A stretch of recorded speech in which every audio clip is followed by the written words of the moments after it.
কেমন ভয় পাইছে? শোনো শোনো, তুমি কি কি ওই দিন ছিল বাসায় ভূমিকম্পের দিন? তারপর আমি আমার দুজন বন্ধু নিয়ে দরজার পাশে দাঁড়াইছিলাম ব্যাডমিন্টন নিয়ে। সেই সময় বাসা গাইবে আমি যাবো না। তো বাসা কাঁপলে সমস্যা কি?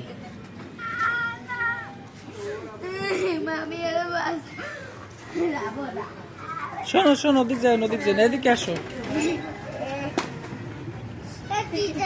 চলো এখন যাই, বাসা যাই, আবার নামবো না, আসো। তো বাড়ি ঝামেলা বাসা নড়ে, দেখ তো তুই নড়ে।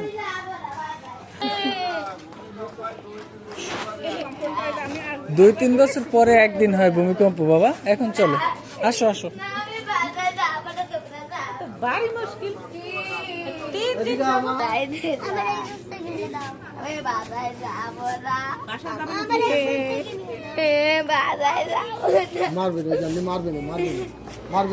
চলো চলো বাসায় চলো।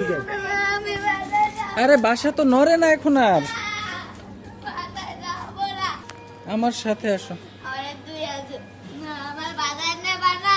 না নেবো না, বাসায় নেবো না, নেবো না, নেবো না, বাসায় নেবো না। এখন কি তোমার ভয় লাগতেছে? কেন ভয় লাগে কেন? বাসা নড়ে যতদিনে বাধা না বাঁধাবা আমি বাধায় যাবো না। কেন, সমস্যা কি বলো, বলো সমস্যা বলো। বাসা কি মনে হয় ভেঙে পড়বে, এরকম মনে হয়? এদিক এদিক জায়গায় মনে হয় বাসা নড়ে নাহলে কাঁপে। আমি একতলা বাজায় থাকবো। একতলা বাসায় থাকো?